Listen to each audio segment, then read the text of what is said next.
একদিনের সফরে বাংলাদেশে এলেন ভারতের পররাষ্ট্র সচিব বিক্রম মিশ্রি। সকালে ভারতীয় বিমান বাহিনীর একটি বিশেষ ফ্লাইটে ঢাকায় পৌঁছান। পররাষ্ট্র মন্ত্রণালয় জানিয়েছে, দুই দেশের সচিব পর্যায়ের নিয়মিত বৈঠকের অংশ হিসেবেই ঢাকায় এসেছেন বিক্রম মিশ্রি। শেখ হাসিনার নেতৃত্বাধীন আওয়ামী লীগ সরকারের পতনের পর এটিই হবে ঢাকায় বাংলাদেশ ও ভারতের মধ্যে উচ্চ পর্যায়ের কর্মকর্তাদের প্রথম বৈঠক।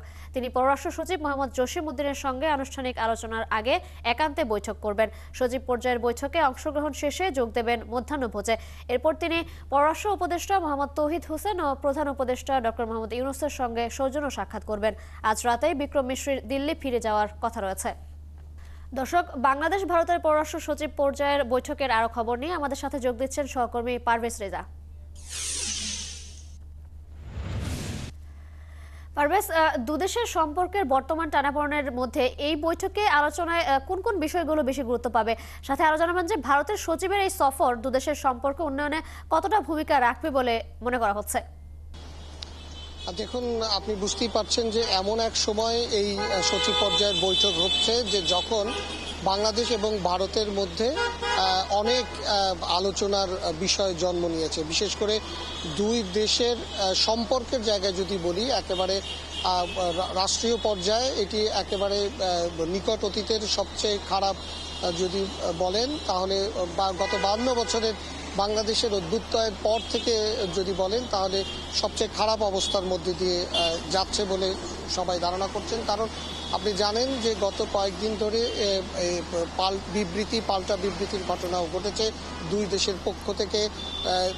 ভারতে বাংলাদেশের সহকারী হাই কমিশনে আগরতলায় হামলা হবার পরে ভারতের রাষ্ট্রদূতকে তলবের ঘটনাও ঘটেছে এবং একইভাবে বাংলাদেশকে নিয়েও নানা ধরনের পাল্টা বিবৃতি দুই দেশের পক্ষ থেকে দেওয়া হচ্ছে। এরকম একটি চরম উত্তেজনাকর পরিস্থিতির মধ্যেই আবার এই বৈঠকটি অনুষ্ঠিত হচ্ছে এবং বাংলাদেশের কাছে অন্যতম বড় ইস্যু, আপনি জানেন যে শেখ হাসিনা পালিয়ে যাওয়ার পরে ভারতের আশ্রয় আছেন। বাংলাদেশের পক্ষ থেকে শেখ হাসিনাকে ভারতে আশ্রয় দেবার পরে যেটি আমরা বুঝতে পারছি এবং জানতে পারছি যে শেখ হাসিনার স্ট্যাটাস ভারতে কি সেটি তারা জানতে চাইবেন আনুষ্ঠানিকভাবে। এবং শেখ হাসিনা যে ওইখানে বসে রাজনীতি করছেন এবং আপনি জানেন যে বিভিন্ন দেশে তিনি কথা বলছেন, তিনি রাজনৈতিক সমাবেশে বক্তব্য রাখছেন, টেলিফোনে অনেক সময় তিনি ভিডিও কলেও যুক্ত হচ্ছেন, এরকম খবর পাওয়া যাচ্ছে। এই বিষয়গুলো নিয়ে যে ভারতের মাটিতে বসে বাংলাদেশে শেখ হাসিনার বিরুদ্ধে বেশ কিছু মামলা হয়েছে, কাজে দুই দেশের যে কূটনৈতিক পর্যায়ের যে আলোচনাগুলো, সেই আলোচনাটি একটি প্রাধান্য পাবে যে শেখ হাসিনাকে তারা আশ্রয় দিয়ে রাখলো, তাকে ওখানে বসে রাজনীতি করার সুযোগ তিনি পাচ্ছেন কিভাবে বা কোন আইনের বলে, বা দুই দেশের যে কূটনৈতিক পর্যায়ের সম্পর্ক থাকে দুই দেশের, সেক্ষেত্রে ভারতের অবস্থান এবং বাংলাদেশের অবস্থান এখানে দুই দেশের পক্ষ থেকেই ব্যাখ্যা করা হবে বলে আমরা জানতে পারছি।